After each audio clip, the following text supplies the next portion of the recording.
Bagaimana kita ketahui bersama, tahun 2022 masih diliputi ketidakpastian yang harus dihadapi dengan kesiapsiagaan.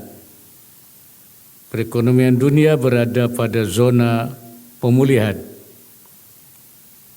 tapi dibayangi dengan krisis pangan, energi, finansial, bahkan juga perang. Semua negara dituntut mampu memitigasi berbagai risiko secara memadai, termasuk juga Indonesia. Hadirin sekalian, pada kesempatan ini saya ingin menegaskan pentingnya peran ekonomi dan keuangan syariah dalam pemulihan ekonomi yang inklusif. Ekonomi dan keuangan syariah yang kita harus utamakan dalam perekonomian nasional diharapkan mampu menjadi lokomotif yang mengantarkan kita mencapai tujuan pembangunan yang mensejahterakan dan berkeadilan. Untuk itu segala potensi besar yang kita miliki seperti populasi, permintaan, dan gaya hidup halal yang semakin membumi di Indonesia serta berbagai belahan dunia harus dapat kita manfaatkan sebagai daya ungkit perekonomian. Pemerintah pun terus mendukung pengembangan industri keuangan syariah nasional untuk menjadikan Indonesia pusat keuangan syariah dunia. Tugas kita bersama untuk mengupayakan cita-cita besar ini. Selaku Ketua Harian Komite Nasional Ekonomi dan Keuangan Syariah KNEKS, saya telah meminta agar program kerja KNEKS dapat terus dikembangkan dan seluruh pihak dapat bekerja sama dan bekerja lebih cepat, termasuk untuk penguatan dan pengembangan produk industri jasa keuangan syariah. Secara khusus, industri asuransi syariah memiliki peluang besar untuk memperkuat rantai nilai halal, baik melalui industri produk halal maupun industri keuangan syariah. Keberadaan asuransi syariah penting untuk mendorong pengembangan industri produk halal Indonesia, termasuk bagi UMKM, agar makin berdaya saing di ranah domestik maupun internasional. Hadirin sekalian, industri asuransi di Indonesia akan menghadapi tantangan pemberlakuan ASEAN Framework Agreement of Services (AFAS) yang bertujuan untuk menghilangkan pembatasan perdagangan jasa di antara negara-negara ASEAN.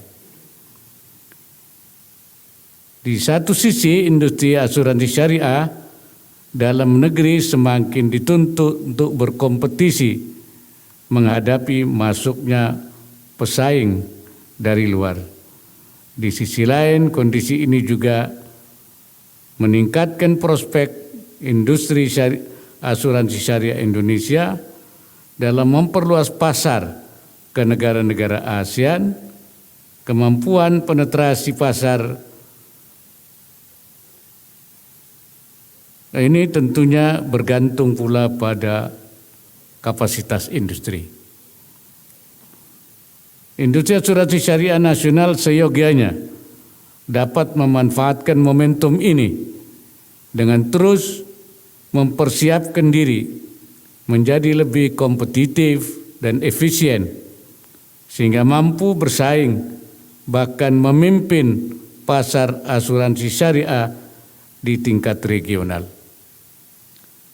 Sebagai upaya mendukung pencapaian tersebut, saya minta asuransi syariah pertama terus mendorong literasi keuangan syariah masyarakat, terutama asuransi syariah, mengoptimalkan teknologi digital untuk memperkuat asuransi syariah Indonesia, dan juga menciptakan produk-produk yang menarik untuk generasi produktif Indonesia. Dan yang keempatnya, meningkatkan kualitas dan kapasitas SDM di bidang keuangan asuransi syariah, serta yang kelimanya mengambil peranan aktif guna mendukung pelaku UMKM, baik dari sisi proteksi usaha maupun literasi. Asuransi syariah juga dapat mendorong inklusi keuangan syariah dengan menyasar pasar besar, penduduk kelas menengah ke bawah lewat produk asuransi mikro.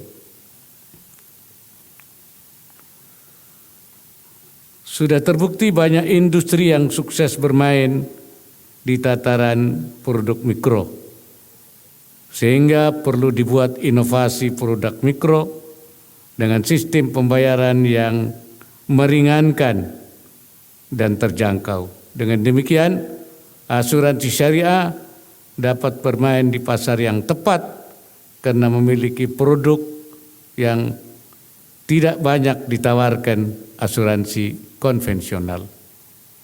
Hadirin yang saya hormati, mengakhiri sambutan ini saya ucapkan selamat kepada Asosiasi Asuransi Syariah Indonesia yang telah berdiri selama 19 tahun.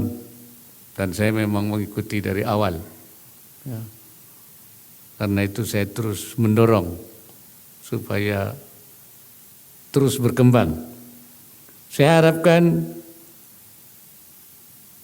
Asosiasi Asuransi Syariah Indonesia semakin menunjukkan kiprahnya, membawa manfaat serta berkah bagi seluruh masyarakat Indonesia.